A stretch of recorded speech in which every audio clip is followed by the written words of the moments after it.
de la vida, ¿cómo estás? Tanto tiempo, chabón. Muy bien, muy bien. Extrañando aquellas noches, ¿eh? Bueno, a ver si alguna vez después de 10 años podemos festejar nuestro cumpleaños juntos, ¿no? Porque cumplimos el mismo día. Los dos. Otra cosa más que los une. De julio que no, sí. Ah, sí. Lo único que no nos une es que jamás fuimos a un recital juntos, ¿pueden creer? Bueno, no es el momento. Coincidieron, pero en la época estaban los dos en Buenos Aires, ¿no? Sí, pero... Sí, eso sí. Pero no... Yo no sé si lo habré empujado, lo habré cagado a piñas o algo en algún pogo, pero puede ser. Pero no éramos amigos. No, nos conocimos acá en Jardín América. La vuelta de la vida. Sí. Esa es la... ¿Viste? Título para esta novela.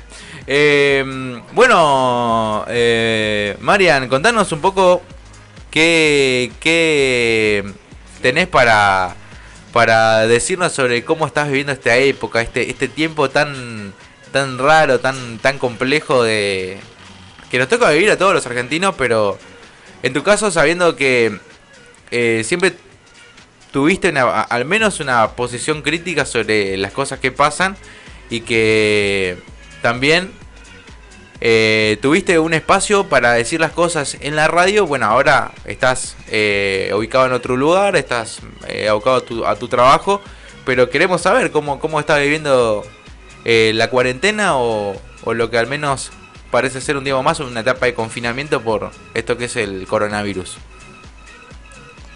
La verdad es que lo que me pasa con todo lo que está sucediendo es uno pensó que eran 15 días, ¿sí? Sí, ante todo.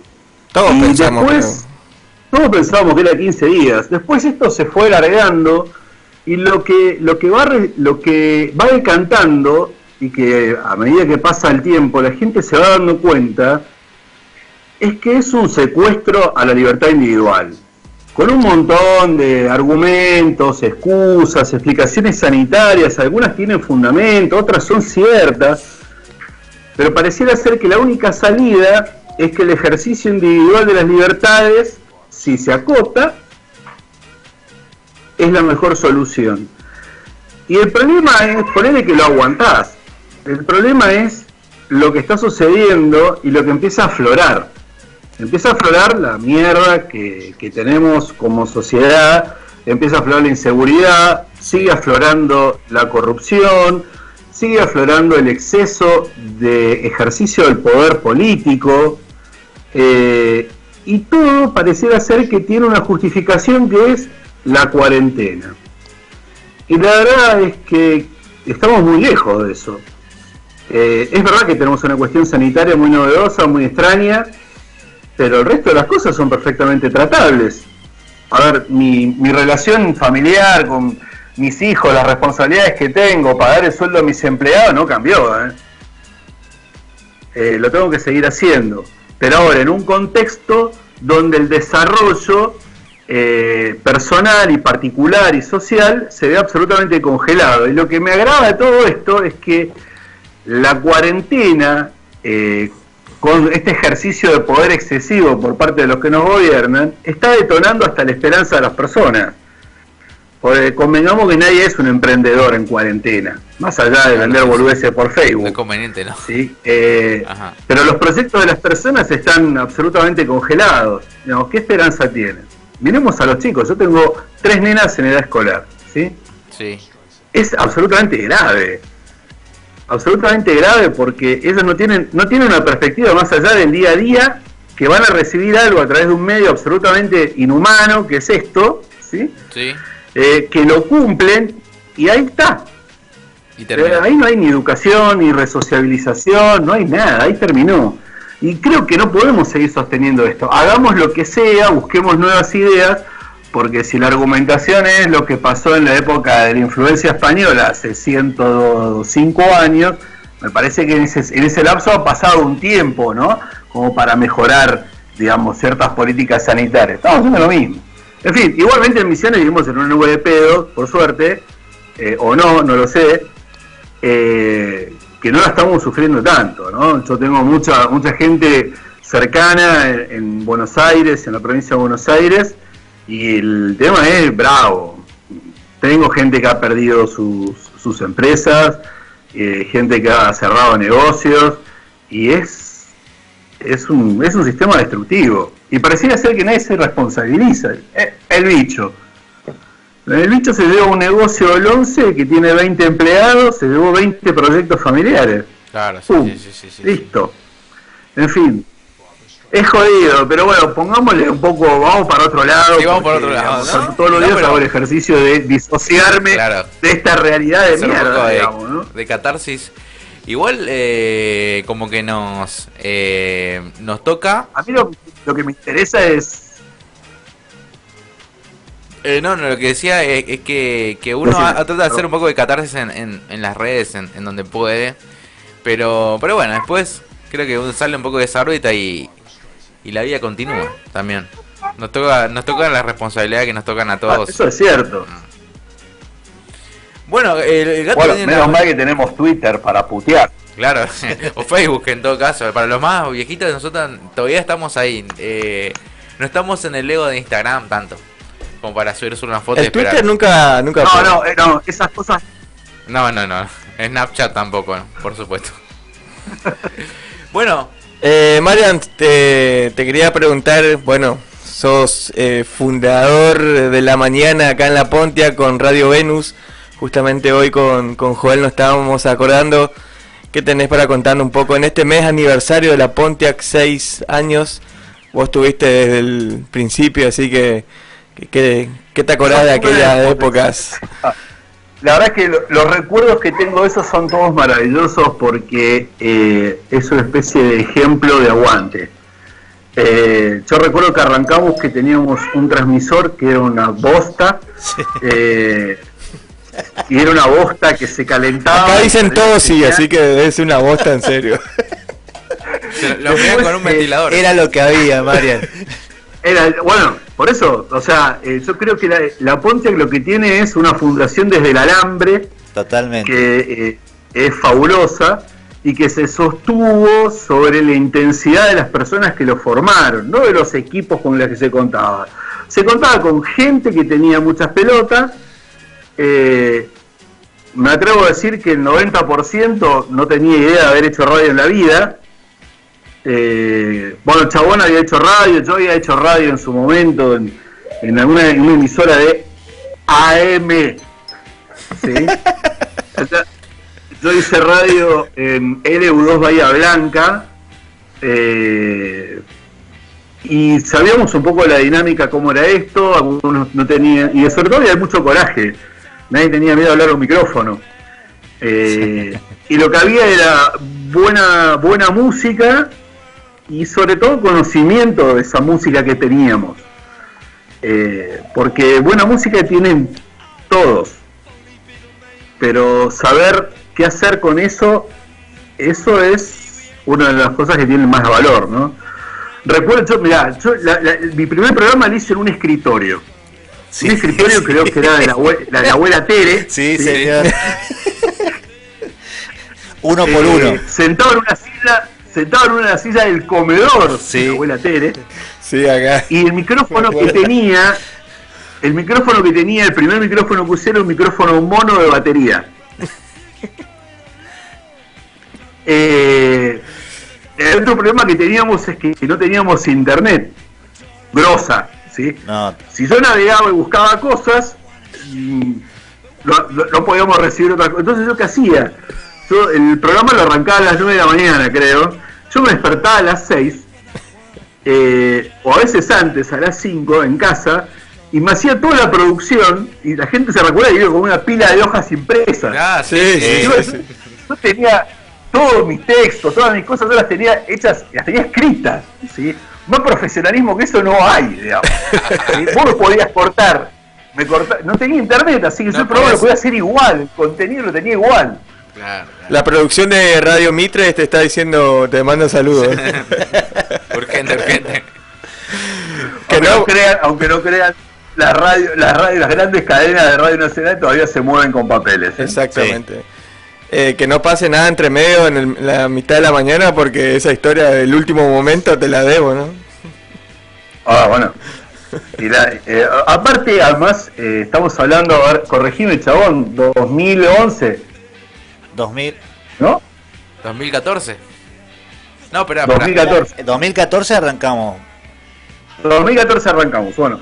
Pero tampoco había una intensidad de noticias en las redes sociales como lo hay ahora. Claro, no había tanto bombardeo. Ahora, había lo normal de lo que tenemos en la vida cotidiana. Había, la parte política, el deporte y todas las demás huevadas que uno escucha, pero no era lo que es lo que tenemos hoy, este movimiento de información que hay, pero era lo normal, pero con eso se hacía.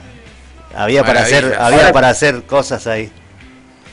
Sí, y después creo que había algo muy interesante, que es que había mucho vuelco de historia personal en el desarrollo de los programas de cada uno. Yo creo que había algo, bueno, a mí siempre el tema de, más que periodismo, yo soy columnista en realidad. Ajá. ¿Sí? Es lo que hice siempre, en otros medios también, que eran columnas de opinión. A mí el trato de la noticia de un montón de cosas me cuesta, digamos. Yo desarrollo una idea sobre 2, 3 temas en particular. Entonces cada uno creo que ha volcado una especie de cuestión autobiográfica en cada uno de sus programas, ¿no? O sea, y lo cual estaba genial. Para mí fue una experiencia espectacular. Yo la extraño absolutamente todos los días. Tengo una mujer que me rompe las pelotas como diciendo, ¿y cuándo vas a volver? ¿Cuándo vas a hacer radio? ¿Estás allá? Bueno, te cuento que nos sumamos al pedido de tu señora. ¿Cuándo vas a volver? Cristian había dicho que... A ver... Esperá un poquito, a ver. Dinosaurio. A ver ahora. Bueno, sí, manejalo, vos sos más de esto, tío. Bueno, pues viste, ahí está. Mariano, que yo te dije a comienzo de año, ¿qué mensaje te mandé? Ahí te hablaba Cristian por el handy. Ay, qué bien. Sí, por la cuca. Por la cuca, Cristian me pidió en su momento hacer un programa de tangos, y eso es un hijo de puta. Por eso me estás convirtiendo en el tipo más viejo de toda la radio. Sí, creo que te lo hizo a propósito. Me lo hizo a propósito, absolutamente. Yo porteño, ¿cómo que no? ¿Viste? Un cascarrabia de primera. Pero ¿sabés lo que es? Lo divertido de esto es que él me propone hacer un programa de tango, porque a mí me ha tocado la jornada más larga frente a un micrófono en la Pontiac.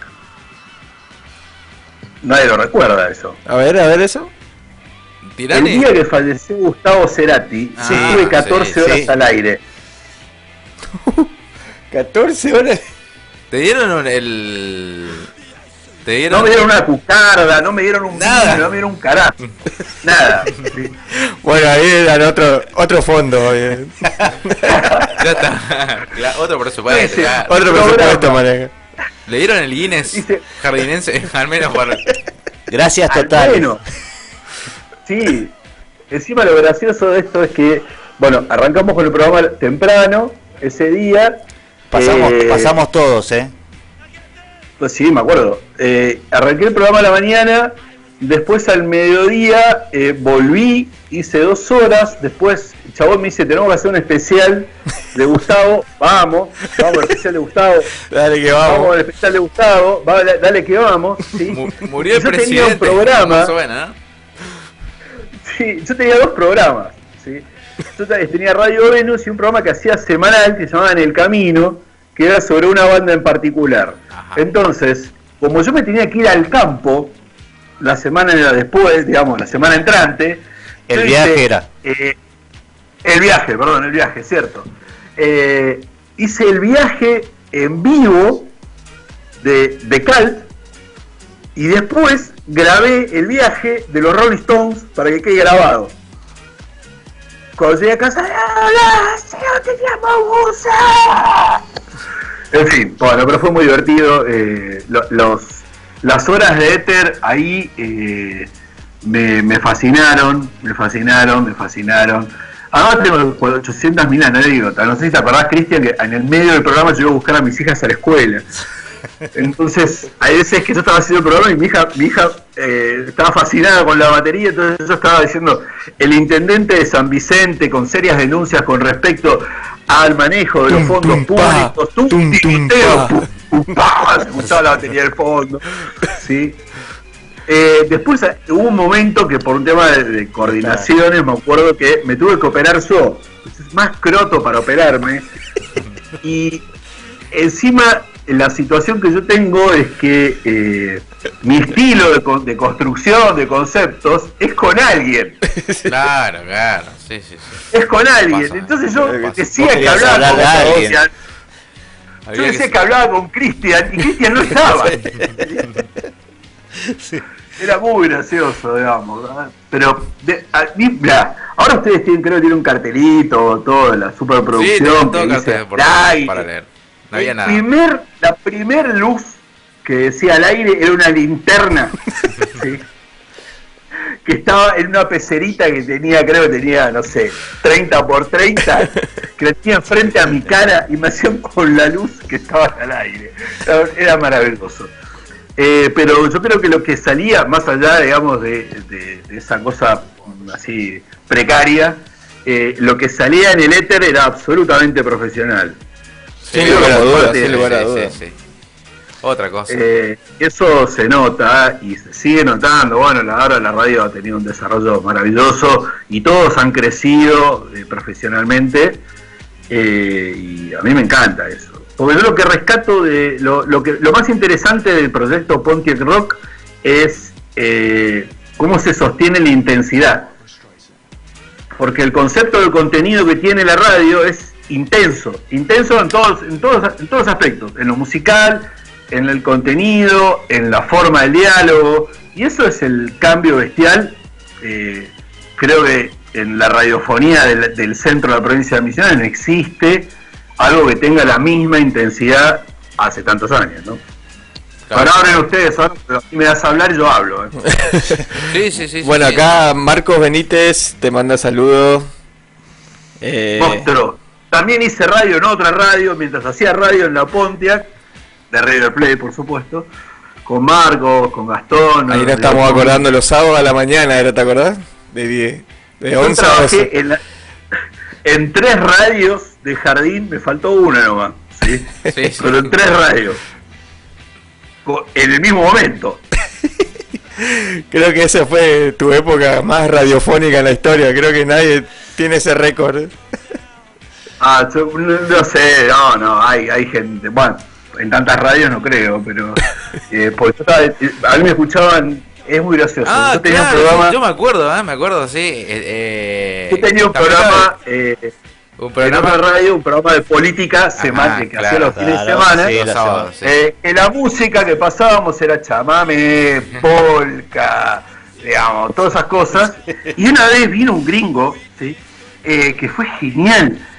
Vino un gringo a invitarnos a su cumpleaños, ¿sí? Cosa que pasan en otro tipo de radio, ¿no? Bueno, un cumpleaños, hacer un asado, bueno.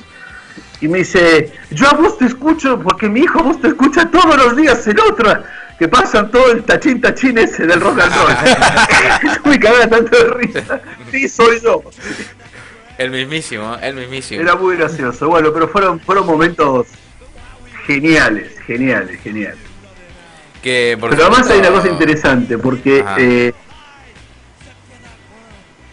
decime. Solo te pisé nomás, no.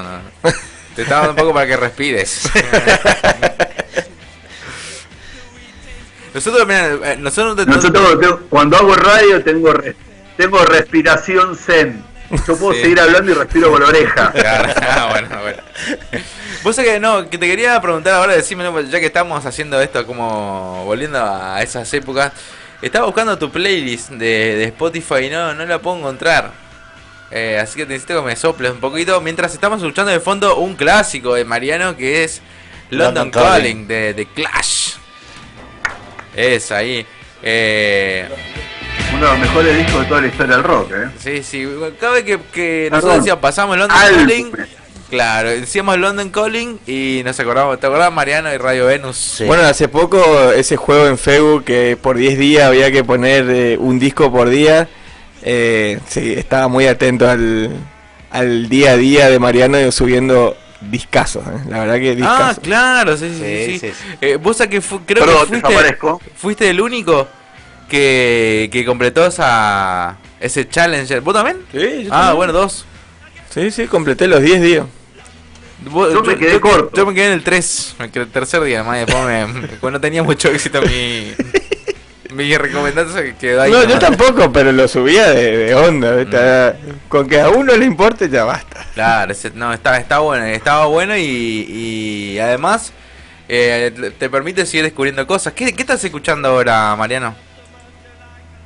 La verdad es que estoy escuchando, bueno, estoy haciendo una especie de arqueología. Esto, un dato interesante, digamos, muchos músicos argentinos de los 80, de una época gloriosa de la música rock en Argentina, entre el año 85 y 90, están remasterizando un montón de temas. Están al pedo, no pueden tocar, digamos, así que los están arreglando. Y estoy escuchando el afterpunk argentino de la década del 80. Don Cornelio y la Zona, La Sobrecarga, Fricción, Siete Delfines, Me causa gracia porque Duna, Metrópoli, sí, todos están purificando las sus grabaciones y son espectaculares. Vos sabés, Mariano, Espectaculares. me río porque esta semana que pasó me agarró también esa locura de empezar a buscar los discos viejos y empecé a encontrar todos esos justamente de Duna, La Sobrecarga, Cosméticos, el Cairo, ¿te acordás del Cairo? Oh,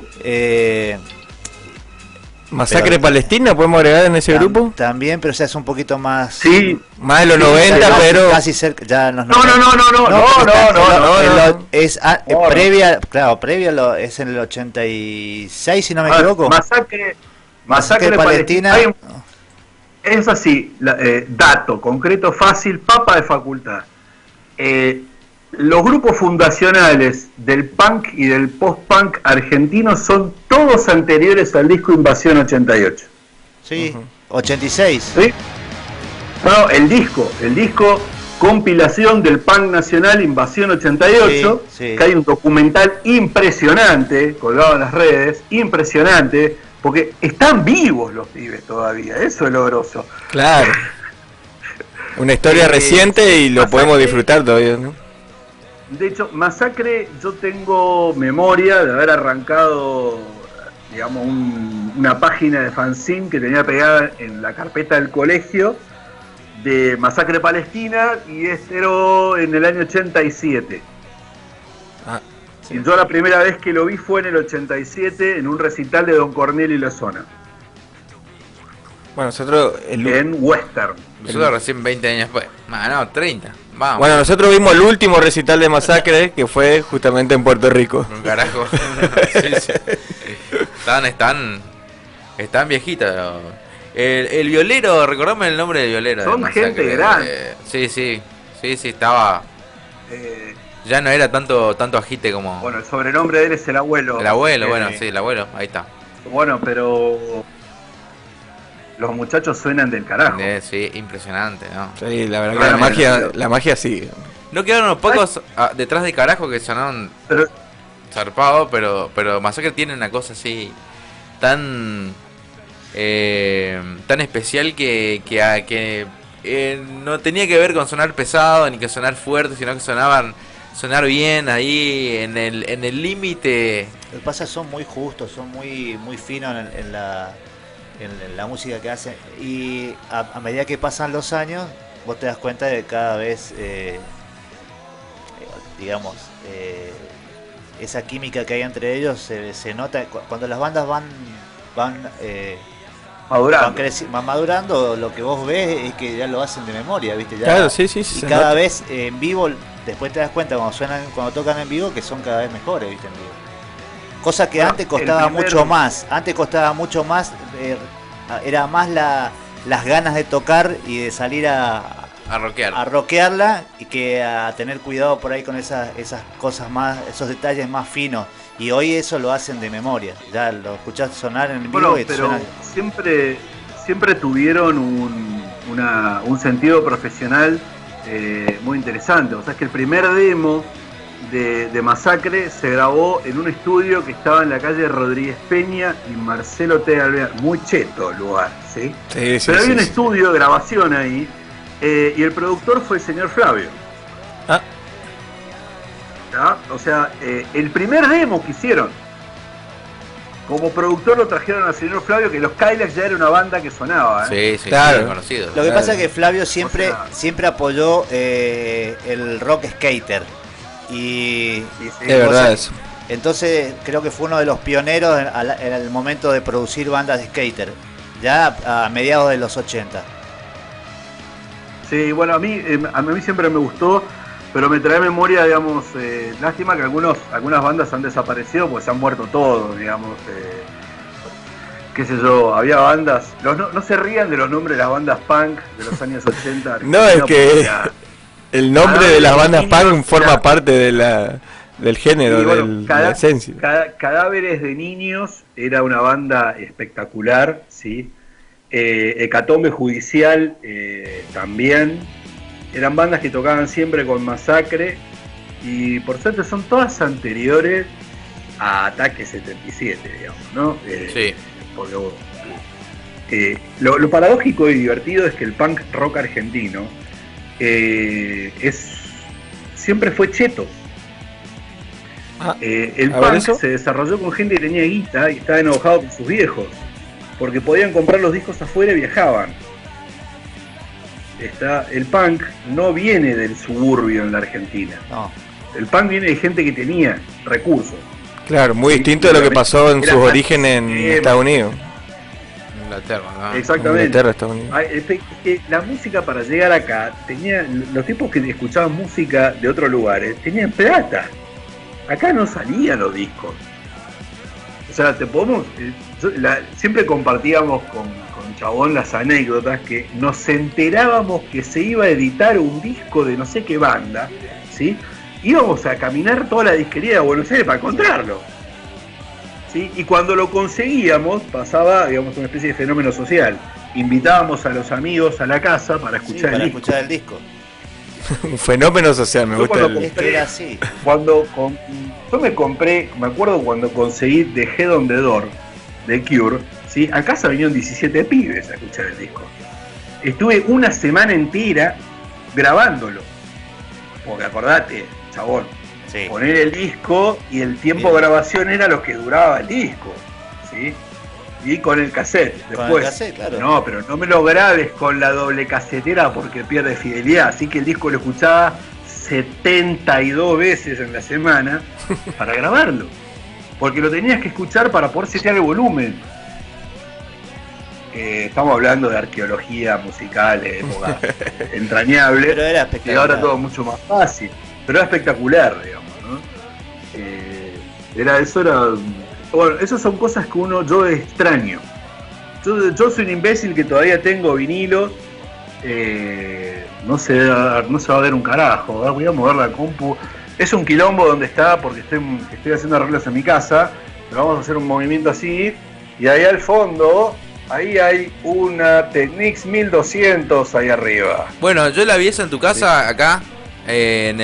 Hace 4 años atrás, me acuerdo. Me acuerdo, era la noche de un sábado ahí por julio, por ahí del 2016.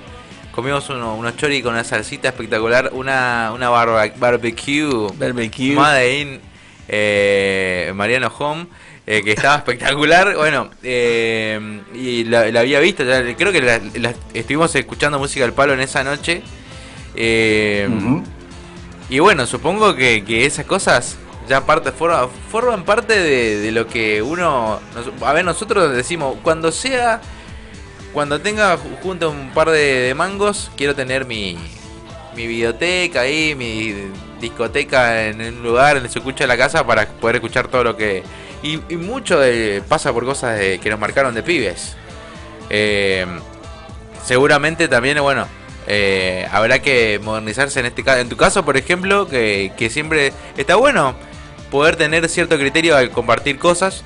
Vemos que, por ejemplo, le estás inculcando ahí a las nenas cierto gusto estético, también musical. Está bueno. Creo que tiene, compraste un par de cosas, un par de instrumentos. Bueno. Y eso también es hacer escuela y desde otro lugar hacer un poco de educación musical.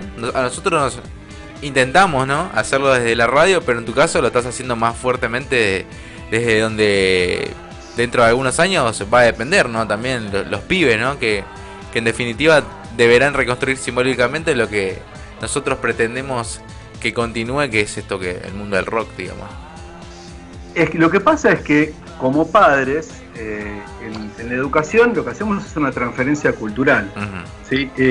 Mi papá había nacido en 1932, ¿sí? Y me tuvo a mí de grande, ¿sí? Que tenía una diferencia de edad importante. Mi papá nunca me transfirió a mí rock. Claro.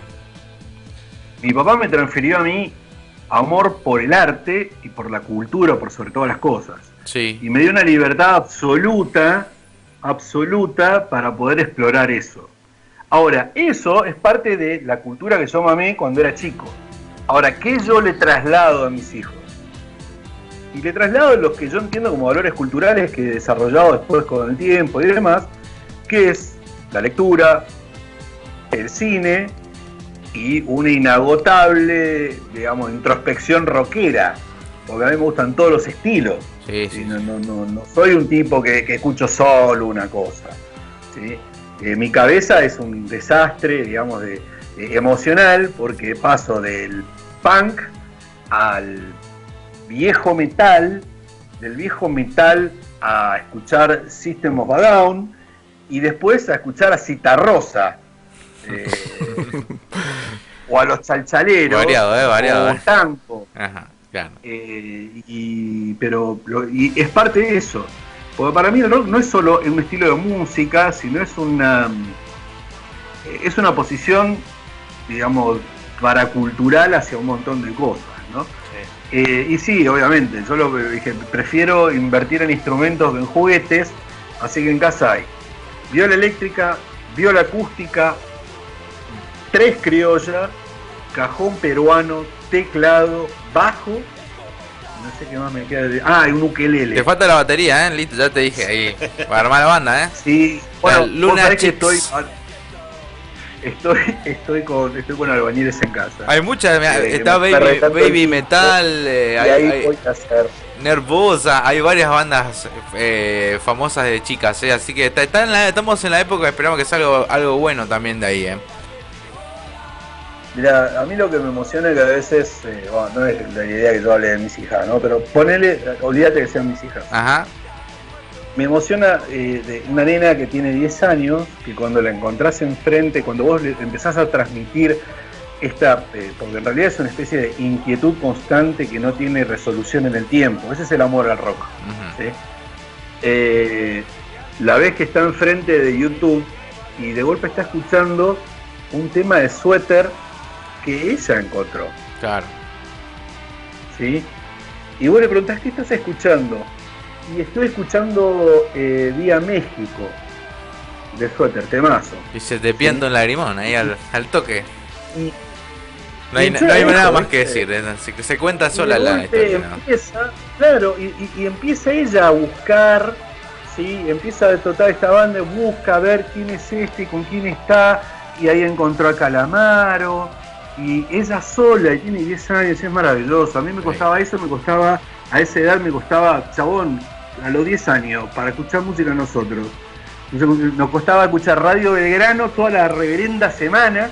¿Sí? Del Plata. Y del Plata, digamos, que estaba Ari Paluch, que creo que tenía 20 años, sí, estaba. Donde cada tanto pasaba un tema, y si enganchabas ese tema, tenías la posta por donde venía el asunto. Sí, ellos lo pueden buscar. Entonces yo lo que le transmito es una especie de inquietud constante, claro, a desarrollar un oído absoluto, sin ser Charly García, ¿no?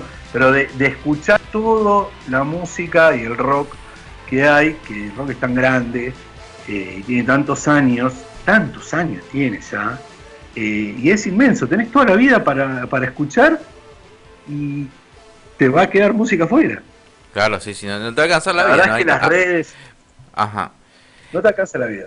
Antes de terminar esta entrevista a Mariano, quería recordar, sumar mi anécdota a la que vos dijiste anteriormente, de una de las tantas Haga charlas, la vida vos mostrándote un me mostrando vinilos de los Ramones, Ajá. que fue la primera vez que vi vinilo de los Ramones. Ahí me mostraba Rock to Rusia, el Ramones, el primero, el homónimo, año hoy.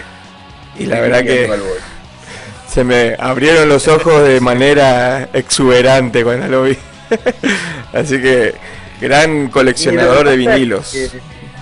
Hay una película muy buena que en realidad la entendemos mal o más grande, pero no por un tema de capacidades, sino de historia de vida, ¿no? Que se llama Alta Fidelidad, ¿sí? Que es un pibe que tiene un negocio que vende vinilos usados, ¿sí? Y tiene un par de empleados, son unos tarados enfermos de la música, digamos, totalmente trastornados. Y una de las cosas que empiezan a contar es, che, ordené los discos. ¿Y cómo los ordenaste? Por año, no seas boludo. El otro le dice, ¿lo ordenaste alfabéticamente?